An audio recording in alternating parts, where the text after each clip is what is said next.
오늘 말씀의 제목은요, 회복 22번째 시간, 겸손할 때 회복됩니다. 9번째 시간입니다. 오늘 말씀의 제목은 회복 22번째 시간, 겸손할 때 회복됩니다. 9번째 시간을 가지고 우리 함께 말씀을 나누고자 합니다.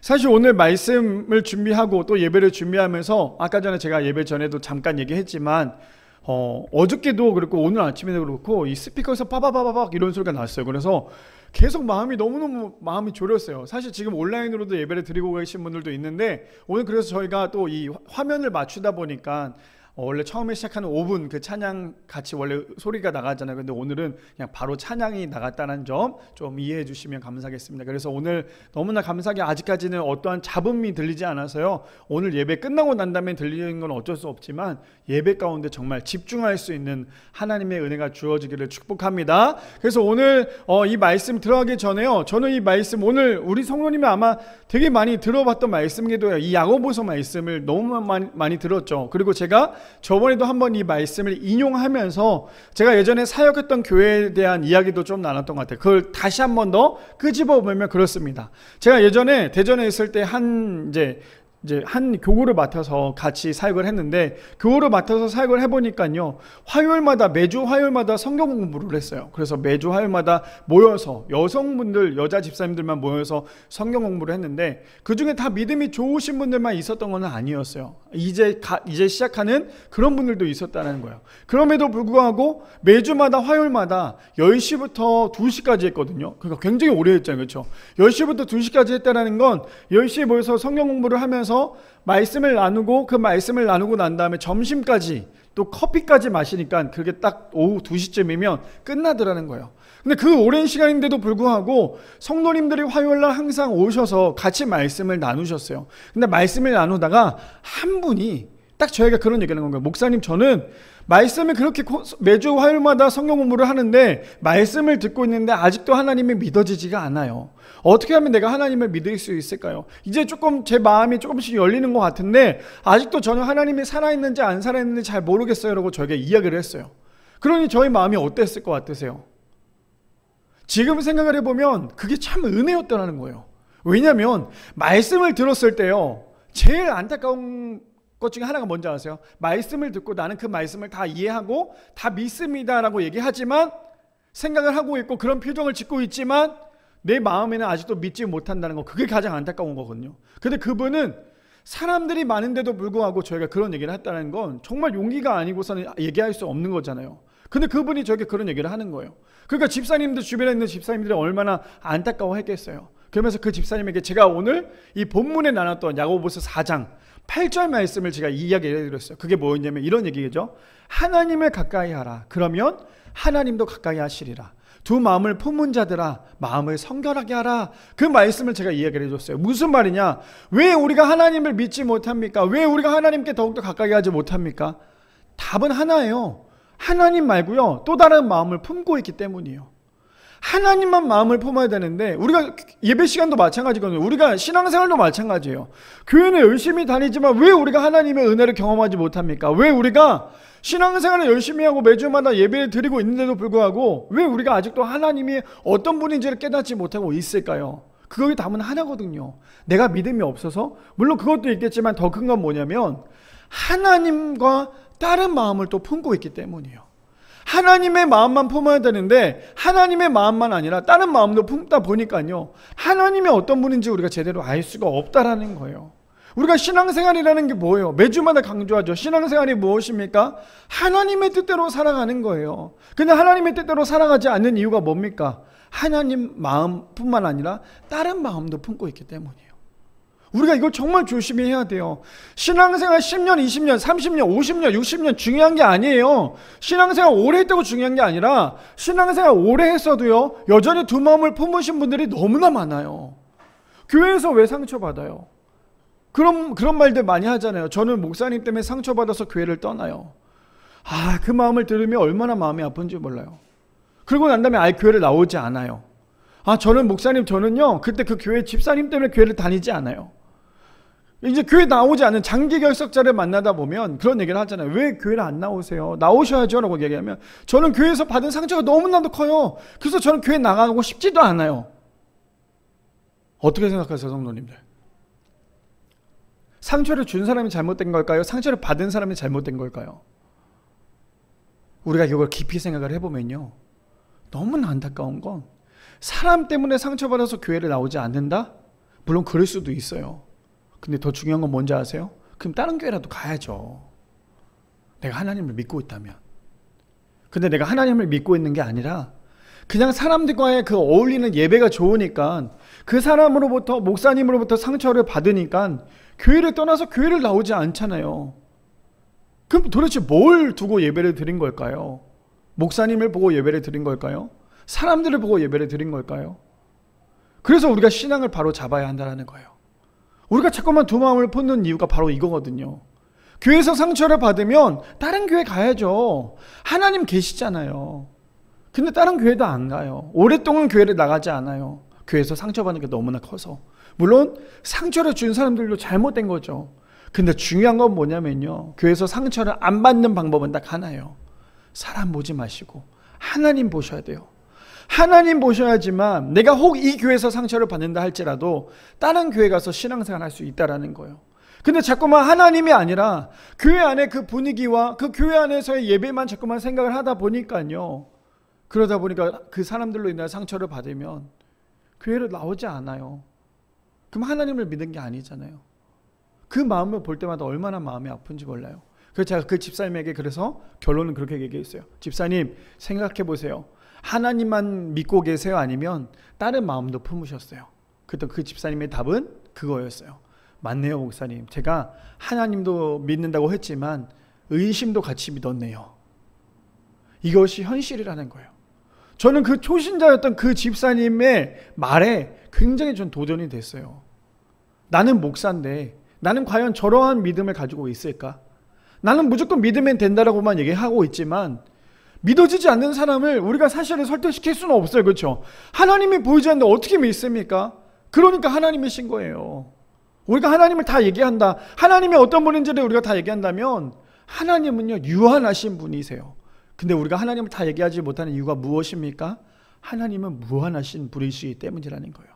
자, 그래서 오늘 우리 벌써 겸손할 때 회복됩니다. 9번째 시간이에요. 그렇죠? 그래서 오늘도 이 말씀을 가지고 우리 함께 나누기 전에, 말씀 들어가기 전에요, 조너선 패닝턴 교수님이 이런 말씀을 하셨어요. 뭐라고 말씀하시냐면, 자신의 모든 것을 하나님께 복종시키는 믿음의 사람은 이 땅에 임할 완전한 나라를 물려받는다라고 얘기를 합니다.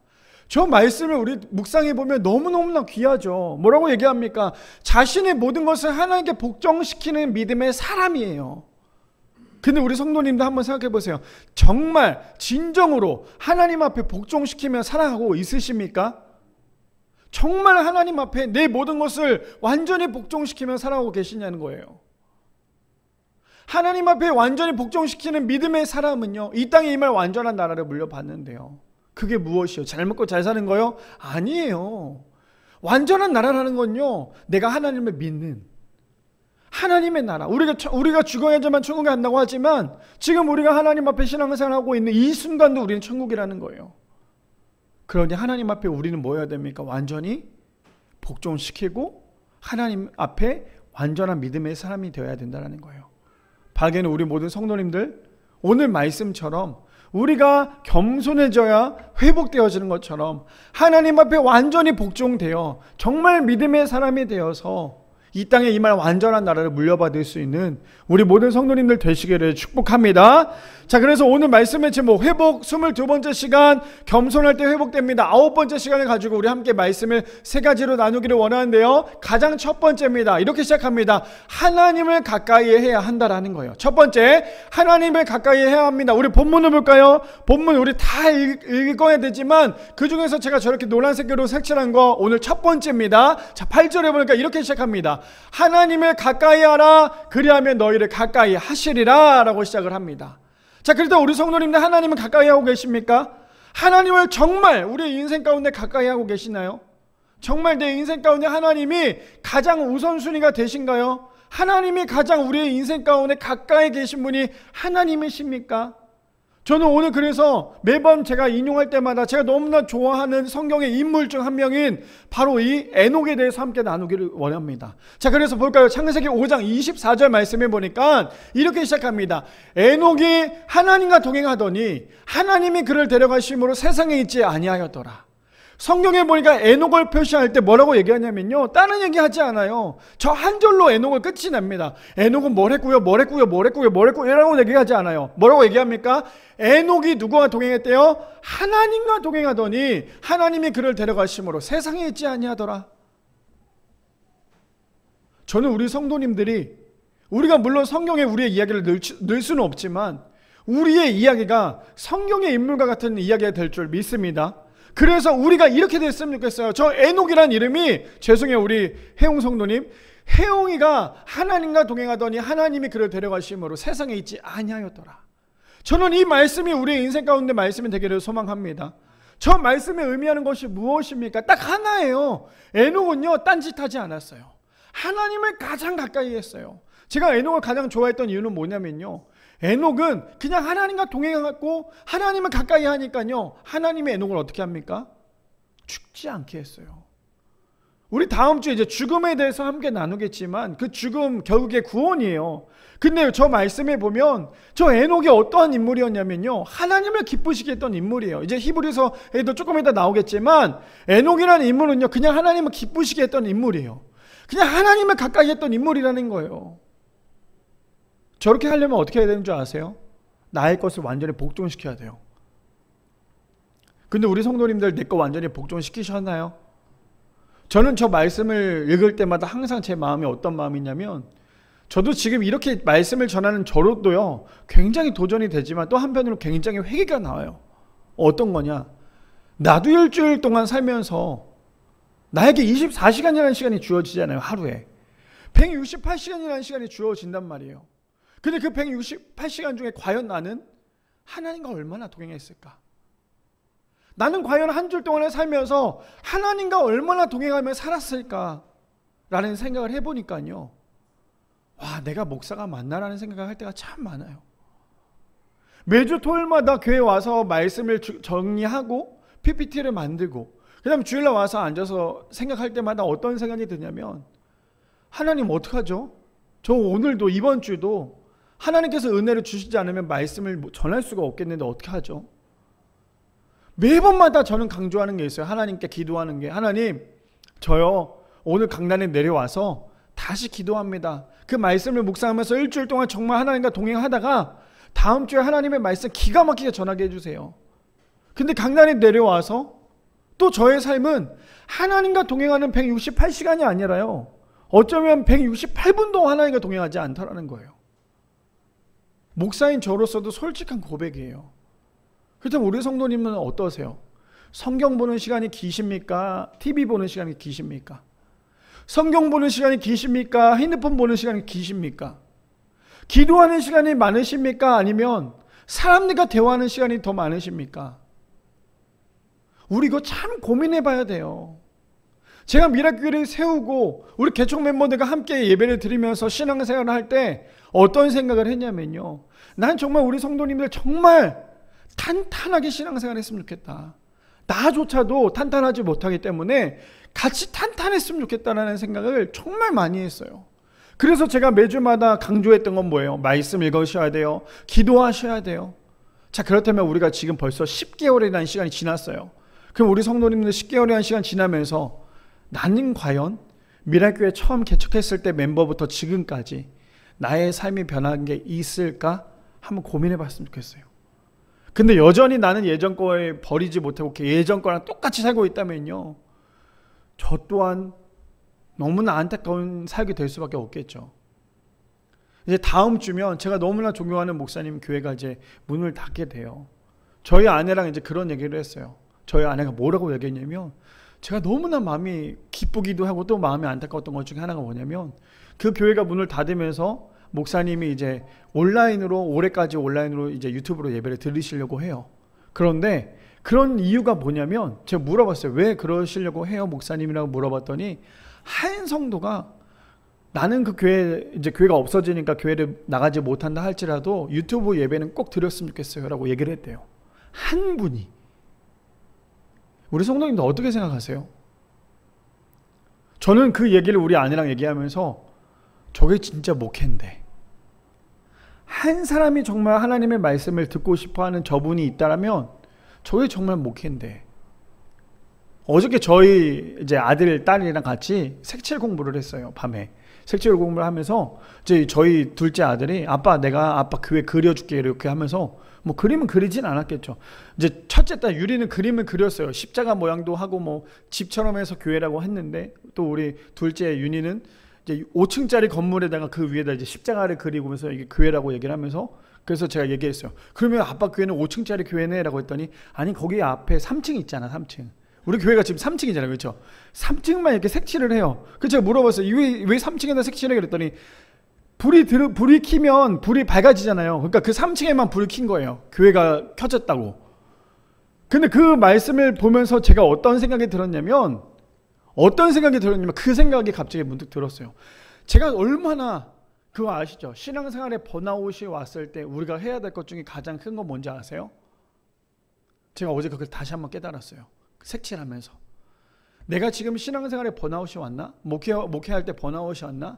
정말 안타까운 마음을 갖고 계속 있나? 라는 생각을 했을 때, 신앙생활에 번아웃이 왔을 때 우리가 해야 될 것은 다시 처음으로 돌아가야 돼요. 다시 처음으로 돌아가야 돼요. 그럼 번아웃을 이길 수 있어요.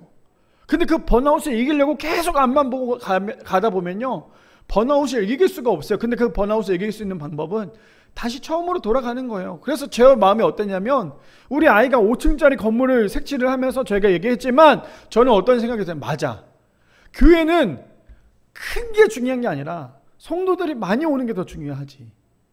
무슨 말이냐면요, 교회를 크게 짓고 난 다음에 10명 오면 무슨 상관이 있겠습니까? 교회가 작더라도 사람들이 많이 와서 꽉꽉꽉 차는 게 진짜 교회의 모습 아닐까요?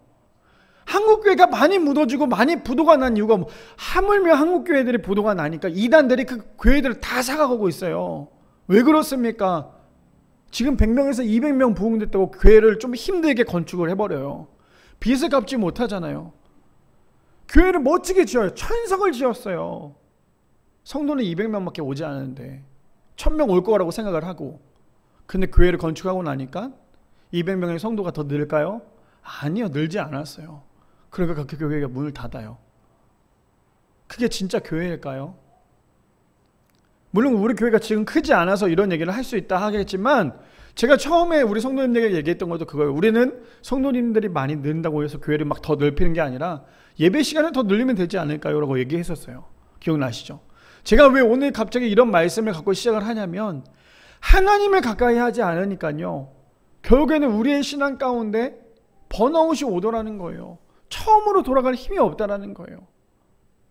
에녹은 어떠한 사람입니까? 하나님과 동행하다가 결국에 하나님이 데려가셨어요. 죽음을 보지 않고. 얼마나 귀하고 얼마나 축복된 인생입니까? 성경에서 모두 다 죽잖아요. 모세도 죽고 다윗도 죽고 다 죽잖아요. 근데 에녹은 죽지 않았다라는 거예요.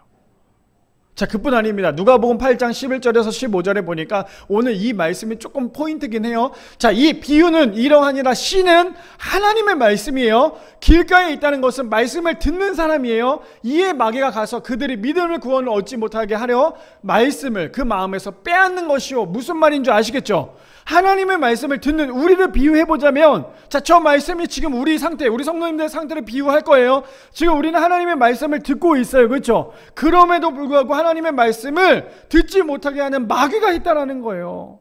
항상 성령 충만하려고 하면 항상 옆에서 치는 게 뭐냐면요, 마귀예요. 마귀는 죄 짓는 사람 치지 않아요. 하나님을 가까이 하는 사람을 일부러 쳐요. 왜요? 그래야지만 하나님과 떨어뜨릴 수 있잖아요. 자, 그런데 그들이 믿어 구원을 얻지 못하게 하려고 그 말씀을 그 마음에서 빼앗는 것이요. 자, 넘겨주세요. 13절에 이제 등장합니다. 비유예요. 바위 위에 있다는 것은 말씀을 들을 때 기쁨을 받으나 뿌리가 없어 잠깐 믿다가 시련을 당할 때 배반하는 자요. 바위예요. 바위에서 듣는 사람을 얘기하죠. 근데 저기서 우리가 살펴봐야 될 것은 13절에 뿌리가 없어예요. 뿌리가 없어. 저는 왜 저 뿌리가 없어라는 거에 대해 저렇게 노란색을 색칠했냐면, 신앙생활에 뿌리가 없으면요, 우리는 언제든지 흔들려요. 우리 너무나 잘 알고 있는 죽순 아시죠? 죽순은 5년 동안에 세상 밖으로 나오지 않는데요. 그러다가 5년이 지나고 난 다음에 그 죽순이, 그 대나무가요, 5년이 지나고 난 다음에 하루에 30cm씩 30m가 자란대요. 그게 가능한 이유가 뭔지 아세요? 뿌리가 깊어서 그래요. 뿌리가 얇은 그 나무들은 크면 클수록 나무가 휘청휘청거릴 수밖에 없어요. 무슨 말이냐? 신앙생활에서도 뿌리가 없으면요, 듣는 것 같이는 보여요. 뿌리가 없으면 열심히 신앙생활 하는 것처럼 보여요. 열심히 교회에서 봉사하는 것처럼 보여요. 근데 뿌리가 없는 사람은 결국에는 조금의 어려움이 왔을 때 넘어진다라는 거예요. 그 말씀을 저렇게 얘기해요. 믿다가 시련을 당할 때 배반하는 자유예요. 이해되십니까? 저 말씀이 이해되세요? 14절에 가시떨기를 떨어졌다는 것은 말씀을 들은 자이나 저 바위보다는 조금 낫죠. 이생의 염려와 재물과 향락의 기운에 막혀 온전히 결실하지 못하는 자요. 무슨 말이에요? 하나님과 다른 마음을 품고 있는 사람이에요. 말씀은 듣고 있어요. 자, 우리 성도님들 솔직하게 고백해 보세요. 지금 제가 설교하고 있죠? 말씀을 듣고 있잖아요. 지금 이 말씀을 잘 듣고 계십니까? 아니면 지금 말씀을 들으면서 집에 가서 뭘 할지, 나는 다음 주에 뭐 하면 살지, 그게 지금 제 머릿속에 떠오르고 계십니까? 말씀을 들으면서도요, 내가 지금 다른 생각을 하고 있다면 그 말씀 듣는 거 아니에요. 그냥 앉아있는 거에 불과한 거예요. 이해되세요? 그래서 우리가 하나님의 말씀을 집중하려면 자꾸만 나를 비워내야 돼요.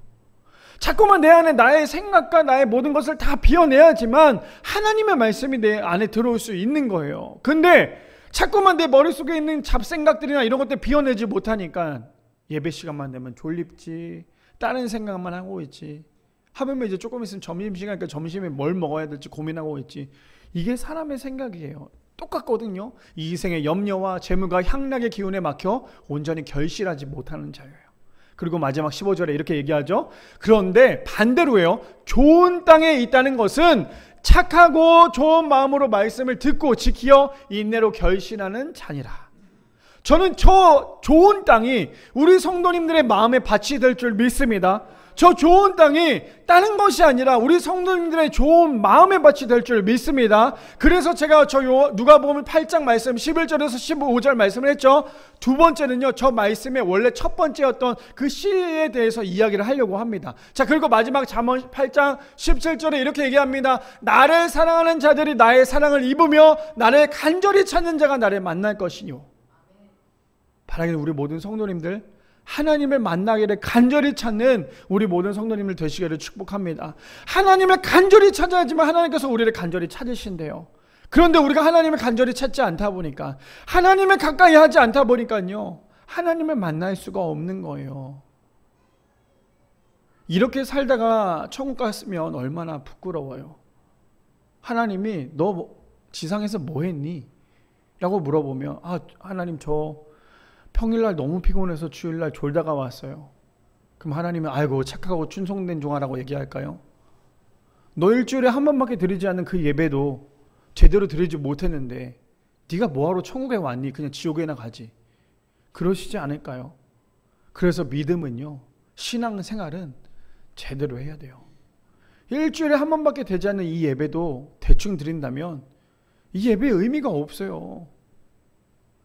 내가 정말 제대로 드리고 있는지 안 드리고 있는지 나보다 하나님이 더 잘 알고 계신다는 사실을, 그래서 우리 모든 성도님들 하나님을 가까이 찾고 하나님을 간절히 찾을 수 있는 우리 모든 성도님들 되시기를 축복합니다. 두 번째입니다. 두 번째, 마음을 성결해야 한다라는 거예요. 두 번째는요, 마음을 성결해야 합니다. 우리 본문 볼까요? 아까 전에 읽었던 8장, 우리 4장 8절 말씀인데요, 이렇게 시작합니다. 죄인들아 손을 깨끗이 하라. 두 마음을 품은 자들아 마음을 성결하게 하라. 슬퍼하며 애통하며 울지어다. 너의 웃음을 너의 즐거움을 근심으로 바꿀지어다 라고 얘기합니다. 저 말이 뭐예요? 회개하라는 거예요. 간절히 회개하라는 거예요. 어떻게 회개하라고요? 하나님만 섬기라는 거예요. 두 마음을 품지 말고, 네가 지금 하나님 섬긴다고 얘기하지 말고 진짜 하나님을 섬기라고 얘기하는 거예요.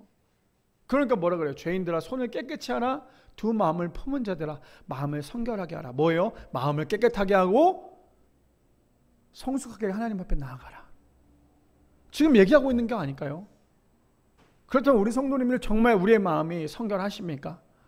정말 우리가 하나님을 온전히 바라보고 계시냐는 거죠. 그래서 두 번째 주제가 무엇입니까? 마음을 성결하게 해야 한다는 거예요. 자, 볼까요? 다시 한 번 더 창세기 5장 24절 말씀. 이번에는 현대인의 성경이에요. 아까 우리 개역개정이었다면 현대인의 성경에는요, 저는 좀 더 이게 깊이 말하고 얘기한다고 생각하는데 24절에 이렇게 얘기하죠. 그가 누구예요? 에녹이 하나님과 깊은 교제를 나누며. 아까 전에 우리 개역개정은 뭐라 그랬어요? 하나님과 동행하며였잖아요. 근데 우리가 정말 알아듣기 쉽게 그가 하나님과 깊은 교제를 나누며 사는 중에 하나님이 그를 데려가심으로 그가 사라지고 말았다. 우리 성도님들 진짜 하나님과 깊은 교제 나누고 계십니까? 아니 정말 하나님과 깊은 교제 나누세요?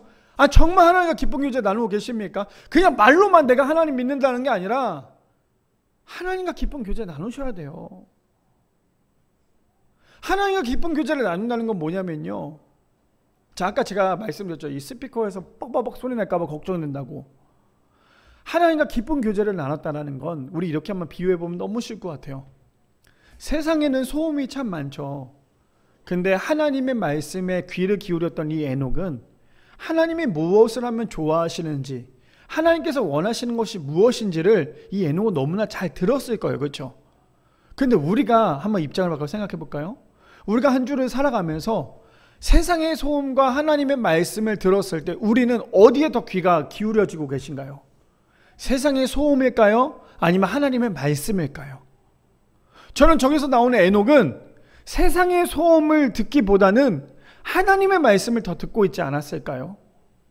그러니까 더 깊은 교제를 나누지 않았을까요? 이렇게 생각해 보세요. 사랑하는 사람이 있잖아요. 그렇죠?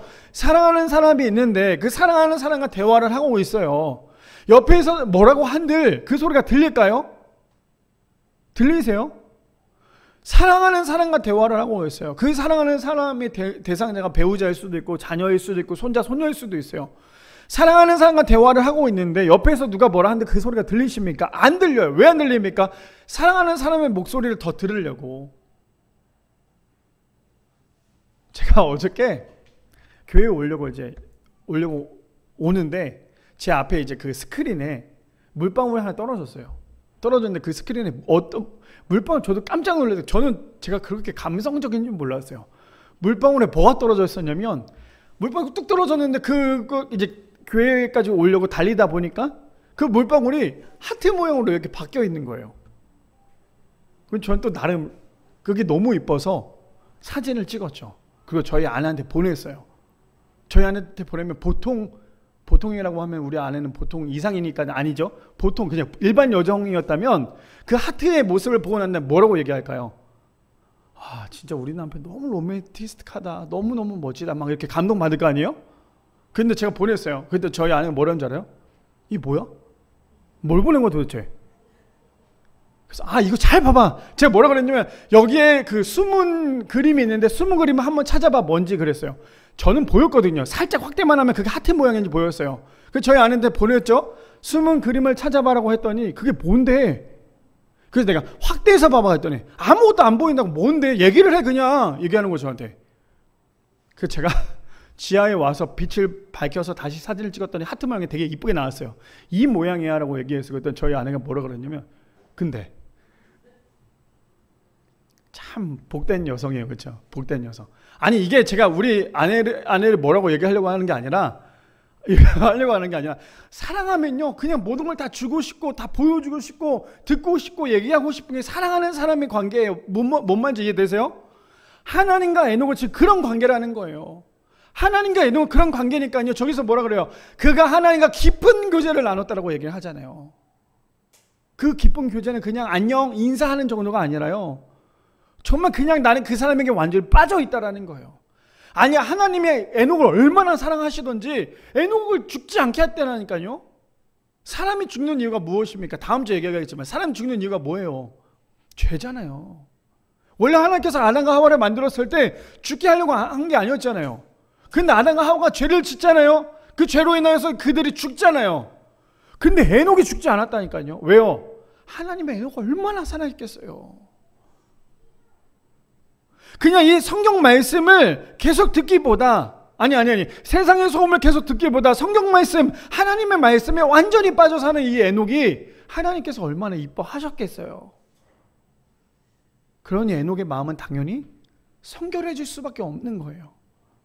그뿐 아닙니다. 누가복음 8장 4절에서 8절 말씀, 아까 우리 11절에서 말씀 나눴던 그 전 말씀이에요. 자, 비유 말씀이죠. 각 동네 사람들이 이 말씀을 들어보시고 우리 성도님은 지금 어디에 뿌린 잔지 한번 생각해 보세요. 아시겠죠? 나는 지금 나의 마음의 밭이 어디에 뿌린 잔지 한번 생각해 보세요. 아시겠죠? 자, 각 동네 사람들이 예수께 나와 큰 무리를 이루니 예수께서 이제 비유로 말씀하십니다. 첫 번째죠. 씨를 뿌리는 자가 그 씨를 뿌리러 나가서 뿌릴새 더러는 길가에 그 씨가 떨어지는 거예요. 그렇죠? 떨어지며 밟히며 공중의 새들이 먹어버렸고. 자, 첫 번째 뭐예요? 길가에 떨어진 씨예요. 두 번째, 더러는 바위 위에 떨어짐에 싹이 났다가 습기가 없음으로 말랐어요. 아까 전에 거기 바위도 나왔었죠. 그 다음에 7절입니다. 더러는 가시떨기 속에 떨어짐에 가시가 함께 자라서 기운을 막아버립니다. 이해되세요? 이해되십니까? 그 다음에 8절입니다. 더러는 좋은 땅에 떨어짐에 나서 100배의 결실을 하였느니라. 이 말씀을 하시고 외치시되 들을 귀 있는 자는 들을지어다라고 얘기해요. 자, 그래도 우리 성도님들 어느 밭이세요? 길가에 떨어진 밭이십니까? 아니면 가시떡입니까? 아니면 바위입니까? 아니면 좋은 땅이십니까? 자, 우리 성도님 잘 들어보세요. 신앙생활을 오래 한다고 다 좋은 밭이 아니에요. 신앙생활을 오래 한다고 우리의 마음이 다 좋은 땅이 아니라는 거예요. 그러니 우리가 신앙생활을 얼마나 잘해야 되는지 아시겠죠? 우리의 마음 밭이 10년이고 20년이고 30년이고 50년 신앙생활을 했어도요, 우리의 마음 밭이 길바닥일 수도 있다는 거예요. 우리의 마음 밭이 가시나무나 아니면 바위일 수도 있다는 거예요. 그러니까 뭔가 좀 나의 믿음이 이만큼 자란 것 같아. 거기서 만족해. 믿음이 요만큼 해서 만족하면 끝이에요. 근데 8절에 뭐라 그래요? 더러는 좋은 땅에 떨어짐에. 아까 우리 박혜자 권사님 기도하셨잖아요. 열매 맺어야 된다고. 기도할 때 열매 맺는 교회라고 얘기했잖아요. 신앙생활에 열매가 없으면요, 우리가 온전한 믿음이 아니에요. 길바닥에 떨어지거나 가시나무에 떨어지거나 하물며 바위에 떨어지는 그 씨앗은요, 열매 맺을 수 없다 하잖아요. 근데 뭐라 그래요? 좋은 땅에 떨어지는 그 씨는요, 100배의 결실을 맺는다라고 얘기해요. 그래도 우리 성도님들 100배의 결실 맺고 계십니까? 정말 맺고 계십니까? 이거 쉽지 않죠. 근데 우리의 열매가, 우리의 신앙이, 결국에는 우리 열매가요, 우리 신앙의 모습을 보여준다라는 거예요. 그래서 뭐라 그래요? 들을 귀 있는 자들은 들을지어다. 아무리 좋은 설교를 해도요, 아무리 좋은 말씀을 전해도요, 들을 귀가 없으면 그 말씀이 들리지 않아요. 그래서 신앙생활은, 자, 그래서 제가 저 말씀을 준비하다 우리 성도님들께 도전을 드리고 싶은 것 중에 하나가 이거예요. 우리 성도님들 너무너무나 잘하고 있는 것 중에 하나가 뭐냐면, 항상 예배 전에 일찍 오세요. 그렇죠? 자, 우리가 뭐든지 운동을 해도 마찬가지거든요. 내가 본격적으로 운동하기 전에 우리 애들이 항상 하는 게 있어요. 이제 어저께 이제 목욕을 시키려고 하니까, 이제 엄마가 목욕을 시키려고 하니까 애들이 하는 말, 유리가 윤희한테 빨리 준비 운동해, 우리 목욕해야 되니까, 이렇게 얘기를 해요. 자, 무슨 말인 줄 아시겠죠? 물속에 들어가려면 뭘 해야 돼요? 준비 운동 해야죠. 준비 운동 안 하고 그냥 물속에 들어가면 어떻게 됩니까? 다리 쥐가 나요. 그리고 난 다음에 몸이 아플 수도 있어요. 준비 운동 하는 이유가 뭐예요? 물속에서 자유롭게 수영하려고 하잖아요. 그렇죠? 제가 자전거를 좋아하지만 자전거 탈 때도요, 다리 운동을 하고 난 다음에 자전거를 타야 돼요. 아니면 다리에 쥐가 올라오거든요. 무슨 말이냐면, 신앙생활, 교회에서 예배 때도 똑같아요. 우리가 예배 전에 와서 기도하고 예배 드리는 사람의 마음의 밭과 그냥 예배 시간에 와가지고 기도하지 않고 와서 말씀을 듣는 마음의 밭은 다르다는 거예요. 이해되십니까? 내가 미리 와서 하나님 앞에, 하나님 오늘도 나에게 들려주는 그 말씀을 내가 잘 듣고 하나님을 만나기를 원합니다. 정말 하나님 그 말씀을 듣고 내가 회복되어지며 하나님만 가까이 하기를 원합니다. 기도하는 사람의 들을 귀와 그냥 와서 앉아서 하나님의 말씀을 듣는 그 들을 길은 다르다는 거예요. 이해되십니까? 그래서 신앙생활은 11시 예배라면요, 늦어도 10분 전에 와서 예배를 드려야 되는 게 바로 그게 온전한 신앙생활이라는 거예요. 아까 전에도 말씀드렸잖아요. 하나님이 우리 예배 주인이세요. 그런데 우리가 어떻게 함부로 예배를 드릴 수 있냐는 거예요. 이해되십니까? 그럼 내가 어떤 마음의 밭인지, 길가에 뿌려진 밭인지, 아니면 가시떨기에 뿌려진 밭인지, 바위에 떨어진 밭인지, 아니면 정말 좋은 밭에 좋은 땅에 떨어진 씨앗인지를 한번 고민해 봤으면 좋겠어요. 자, 마태복음 5장 8절 말씀에 그래서 이렇게 얘기하죠. 마음이 청결한 자는 복이 있나니 그들이 하나님을 볼 것이며. 마음이 성결해야 돼요. 마음이 성결해야지만 하나님을 볼 수 있습니다. 아까 전에 읽었던 말씀이 뭐였어요? 두 마음을 품은 자들아, 마음을 성결하게 하라. 죄인들아, 손을 씻어라. 두 마음을 품은 자들아, 마음을 성결하게 하라. 그래서 뭐라 그럽니까? 마음이 청결한 자는 복이 있나니 그들이 하나님을 볼 것이다 라고 얘기해요.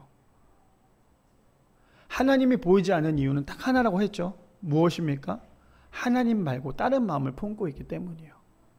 마음을 청결하게 하지 못하기 때문에 하나님이 보이지 않는다라는 거예요. 하나님이 왜 안 믿어져요? 왜 내가 10년, 20년 교회를 다니는데 왜 하나님이 안 믿어집니까? 마음이 청결하지 않잖아요. 내 마음을 자꾸만 비워내고 하나님 것으로 채워야 되는데 그렇지 않잖아요. 그럼 누구의 탓이에요? 말씀을 전하는 목사의 탓일까요? 물론 말씀을 전하는 목사의 탓도 있겠죠. 근데 그걸 받아들이려고 하는 성도들의 마음의 밭이 중요하다라는 거예요. 바라기는 우리 모든 성도님들 마음을 청결하게 하여서 하나님을 볼 수 있는 우리 모든 성도님들 되시기를 축복합니다. 그래서 정말 우리의 마음이 성결해질 수 있는, 두 마음을 품는 것이 아니라 한 마음 하나님만 바라볼 수 있는, 한 마음 한 뜻으로 하나님만 바라볼 수 있는 우리 모든 성도님들 되시기를 축복합니다. 마지막 세 번째입니다. 마지막 세 번째 이렇게 얘기합니다. 하나님 앞에 겸손할 때 회복되어진다라는 거예요. 마지막 세 번째인데 하나님 앞에 겸손할 때 회복되어집니다. 우리 야고보서 4장 10절 말씀 읽어볼까요? 이렇게 시작합니다. 주 앞에서 낮추라, 그리하면 주께서 너희를 높이시리라 라고 얘기합니다. 아니 어떻게 건방지게 하나님 앞에서 높일 수 있겠어요? 그렇죠? 근데 하나님 앞에서 높이는 방법이 너무나 많아요. 자, 우리 저 말씀 우리 이렇게 생각할 수 있죠. 아니 내가 뭔데 어떻게 하나님 앞에서 높일 수가 있겠어요? 라고 얘기할 수 있겠죠. 근데 자, 제가 이렇게 얘기하면 우리 성도님도 아마 찔리실걸요? 이렇게 한번 얘기해 볼까요? 우리 한 주 동안에 살아가면서 제가 이번 주에 너무 찔렸어요. 한 주 동안에 살아가면서 과연 나에게 지금 놓여진 그 상황 가운데 하나님을 의지하려고 했는지, 아니면 기도하려고 했는지, 아니면 내 생각대로 하려고 했는지 한번 고민해 보세요. 이해되세요? 지금 내 상황, 내 놓여져 있는 그 상황 가운데 내가 그걸 놓여진 걸 가지고 기도하려고 했는지, 아니면 세상의 힘으로, 내 힘으로 그것을 이겨내려고 했는지 한번 고민해 보세요. 나는 어떠한 삶을 살고 있는지. 우리 언제나 기도보다 앞서잖아요. 지금 내 상황이 너무나 안타까운 상황이 벌어지고 있는데 여전히 그 안타까운 상황 가운데 우리가 하고 있는 건 뭐냐면요, 기도하지 않아요. 그러면서 불평불만만 하잖아요. 제 주변에도 있거든요. 너무나 안타까운 분이 계세요.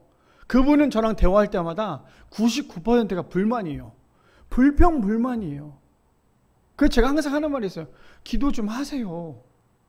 편하니까 말을 좀 편하게 하거든요. 기도 좀 하세요. 그럼 뭐라고 얘기하는 줄 아세요? 저한테? 야, 기도해도 안 돼. 하나님 믿는 사람이 그런 말을 하고 있다라는 거예요. 근데 그분만 그럴까요? 아니요. 저도 그렇고요. 우리 성도님들도 그럴걸요? 주어진 상황이 놓여졌을 때 제일 먼저 하는 게 뭐예요? 지금 내 앞에 가장 어려움이 지금 딱 닥쳐왔어요. 그럼 우리 성도님들 하는 게 뭡니까? 바로 지금 내가 기도하는 그 기도의 자리에 가서 기도하고 계십니까? 아니면 전화기부터 붙들고 계십니까? 지금 내 앞에 놓여져 있는 그 어려운 상황이 있어요. 이거를 내가 어떻게 해서는 해야 되는데 할 수 있는 힘이 없잖아요. 그럼 그 상황 가운데 내가 이거를 가지고 내가 원래 기도했던 기도의 자리에 가서 기도를 하고 계십니까? 하나님, 내가 이거 할 수가 없는데 이것 좀 해주십시오 기도하고 계십니까? 아니면 그 놓여져 있는 걸 앞에다 두고 핸드폰을 들고 전화하면서 사람들과 이야기하고 계시냐는 거예요. 그게 뭔지 아세요? 어려운 걸 앞에 냅두고 핸드폰을 놓고 핸드폰을 자꾸 기도하는 건요, 주 앞에서 낮춘 게 아니에요. 나의 모든 상황과 나의 모든 환경을 통치하시고 역사하시고 나의 문제보다 크신 분이 하나님이시라는 걸 우리는 너무나 잘 알지만, 막상 지금 내 앞에 놓여져 있는 그 문제가 있으면 나는 기도하기보다 전화부터 한다라는 거예요. 그 말씀이 뭔지 아세요? 주 앞에서 낮추는 말씀이 아니라는 거예요. 언제나 우리는 기도보다 앞서잖아요. 언제보다 하나님보다 앞서잖아요. 그러니까 주 앞에서 낮출 수가 없는 거예요. 그런 야고보 사도가 뭐라고 얘기합니까? 그 사람들에게 주 앞에서 낮춰. 그래야지만 주께서 너를 높이실 거야. 너무나 쉬운 건데 우리는 이 쉬운 거 하지 못해요. 왜요? 하나님보다 내가 더 크거든요. 하나님보다 내 자아가 더 크거든요. 그러니까 하나님 앞에서 낮출 마음이 없는 거예요. 자, 볼까요? 히브리서 11장 5절, 아까 말했던 에녹입니다. 이렇게 얘기하죠. 믿음으로 에녹은 죽음을 보지 않고 옮겨졌으니 하나님이 그를 옮기심으로 다시는 보이지 아니하였느니라. 그는 옮겨지기 전에 뭐래요? 하나님을 기쁘시게 하는 자라 하는 증거를 받았대요. 와, 우리 저런 인생 살아야 되지 않겠어요? 여기 앉아 계신 모든 분들이 다 에녹이 되어야 되지 않겠어요? 저기 문 에녹, 정 에녹, 이 에녹 이래야 되지 않겠어요? 에녹의 인생은 하나님을 기쁘시게 하는 증거를 받은 사람이래요. 얼마나 귀합니까? 그뿐 아니죠. 누가복음 8장 8절에서 5절, 우리 아까 전에 읽었던 말씀이죠. 더러는 좋은 땅에 떨어짐에 나서 100배의 결실을 하였느니라. 이 말씀을 하고서 외치시되 들을 게 있는 자들 들을지어다. 15절에 좋은 땅에 있다는 것은 착하고 좋은 마음으로 말씀을 듣고 지키어 인내를 결실하는 자니라. 세 번째 주제가 뭐였어요? 하나님 앞에 겸손할 때 회복된다는 거예요. 하나님 앞에 겸손할 때 회복되는 결론은 좋은 땅이 될 수 있다는 거죠. 그래서 마지막 마무리 말씀을 이 말씀으로 마무리 짓고 싶어요. 시편 73편 28절에 보니까 이렇게 얘기합니다. 하나님, 우리 다 같이 읽어볼까요? 시작. 하나님께 가까이 함이 내게 복이라. 내가 주 여호와를 나의 피난처로 삼아 주의 모든 행적을 전파하리이다. 저 말씀이 우리의 삶 가운데 증거되기를 소망합니다. 하나님을 가까이 하는 것이 복인 삶이 될 줄 믿습니다. 하나님을 가까이 하는 것이 복인 것을 우리가 누리지 못하니까 하나님 가까이 하지 못하는 거예요. 근데 하나님을 가까이 하는 것이 복된 인생임을 우리가 깨닫는 순간 우리가 해야 될 건 뭡니까?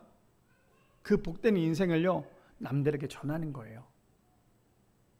하나님 믿고 난 다음에 얼마나 기뻐요. 얼마나 감사합니까? 이제 이 메시지로 마무리하려고 합니다. 제가 이번 주에 이제 제가 너무나 잘 알고 있는 목사님 한 분이 한 교회, 이제 큰 교회 담임으로 가셨어요.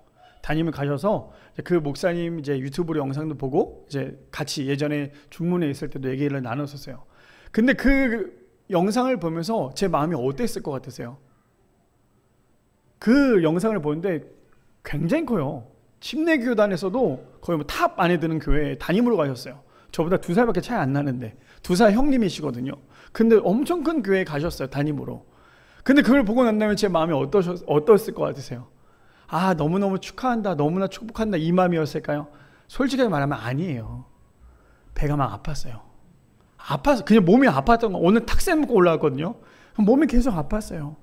계속 아팠는데 어제 말씀드렸죠. 저희 아이들이 5층짜리 교회를 막 색칠해주면서 아빠 교회라고 얘기했을 때 5층이 단 줄 알았는데 그중에 3층만 색칠해서 여기가 아빠 교회라고 얘기했을 때 그 모습을 보면서 제가 한 번 더 깨달았던 건 뭐냐면 제가 이게 참 힘들었던 것 같아요. 그냥 그 목사님을 축복해주고 제가 그래서 메시지도 보냈어요. 목사님 너무너무 축하한다고 앞으로 거기서 열심히 살아가실 수 있도록 기도하겠다. 그 목사님 굉장히 깨어있는 목사님이시기도 해요. 너무너무나 좋아요. 뭐 세습 아버지가 되게 유명하신데도 불구하고 세습을 반대하느라고 다른 교회 가신 거였어요. 그러니 너무너무 귀하잖아요. 근데 제가 그 목사님을 보고 난 다음에 제가 몸이 좋지 않았어요. 너무나 좀 배도 아프기도 했었고, 솔직하게 말하면. 근데 그걸 보면서 제가 계속 묵상을 했어요. 지금 나 뭐 하고 있는 거지? 지금 뭐 하고 있는 거지? 그래서 어저께도 계속 그러고 계속 머리도 아프고 그러고 있다가 깨달았던 것 중에 하나가 뭐냐면요. 예전에 제가 그 대전에서 사역을 끝나고 서울로 왔을 때 우리 장모님이랑 전화통화를 좀 길게 했어요. 한 40분 통화를 하면서 왔거든요. 통화를 하면서 뭐라고 얘기했냐면, 어머니 제가요 사역을 해보니까 거기는 또 교회가 또 유명한 교회다 보니까 제가 거기서 솔직히 잘했으면 막 더 퍼져 나갔을 거예요. 근데 거기서 깨달았던 게 뭐냐면, 서울에 오면서 깨달았던 게 그게 갑자기 떠올랐어요. 어머님은 통화했을 때 그런 얘기를 했거든요. 어머니, 제가 사역을 해보니까 큰 사역은 더 뭐 유명해지고 이게 진짜 큰 사역인 줄 알았는데 그게 아니라 내가 교회에 있는 휴지 하나 줍는 게 정말 그게 큰 사역이었어요. 그걸 제가 우리 어머님이랑 대화를 하면서 왔거든요. 무슨 말이냐면, 제가 그것을 어저께 갑자기 떠올랐어요. 무슨 말이냐, 그분은 그분만의 사역이 있는 거예요. 저는 저만의 사역이 있고요. 저는 개척교회지만 개척교회에서도 이렇게 행복한 사역을 할 수 있잖아요. 큰 교회가 아니어도. 근데 제가 이게 자꾸만 사람의 입장으로, 사람의 생각으로 생각을 하다 보니까요, 그게 계속 배가 아팠던 것 같아요. 제가 왜 이 말씀을 드리냐면, 마지막 메시지가 그거거든요. 우리 성도님들 살아가면서 배가 아플 때가 많잖아요. 내 주변에 잘된 사람들 얼마나 많아요. 그 사람들 볼 때마다 내 마음이 어때요? 축하한다고는 하지만 내 마음은 썩잖아요. 근데 그분은 그분들의 삶이 있는 거예요. 나는 나의 삶이 있는 거고. 나처럼 이렇게 개척교회 목회를 안 하는 목사님들이 있다면, 만약에 다 똑같이 다 대형교회에서 가고 싶어하는 목사님들이 있다면요, 개척교회는 없어요. 하나님께서 개척교회도 계속 세우시는 이유는 그래야지만 하나님의 나라가 세워지는 거잖아요. 하나님께서는 누구는 이걸 세우시면 누구는 저걸 세우시는 거라는 거예요. 바라기는 우리 모든 성도님들 하나님 앞에 완전히 겸손하여서 하나님으로부터 회복되어질 수 있는 우리 모든 성도님들 되시기를 축복합니다. 제가 그걸 경험했거든요. 하나님 앞에 서니까, 하나님 앞에 다시 한 번 더 서니까요, 너는 지금 네 자리가 가장 좋은 자리야, 네가 하고 있는 목회가 가장 큰 목회야 라고 하나님께서 위로해 주시더라는 거예요. 바라기는 우리 모든 성도님들의 삶 가운데, 이제 다음 주면 마지막 10번째요. 마지막에 정말 핵심입니다. 구원에 대한 이야기니까요. 우리 성도님들 오늘 말씀처럼 정말 겸손할 때 회복되어진다는 것처럼 우리가 하나님께 더욱더 가까이 가고 하나님과 다른 마음을 품는 것이 아니라 하나님 마음만 품을 수 있는, 그래서 하나님 앞에 설 때 하나님으로부터 겸손해질 수 있는 우리 모든 성도님들 되시기를 축복합니다.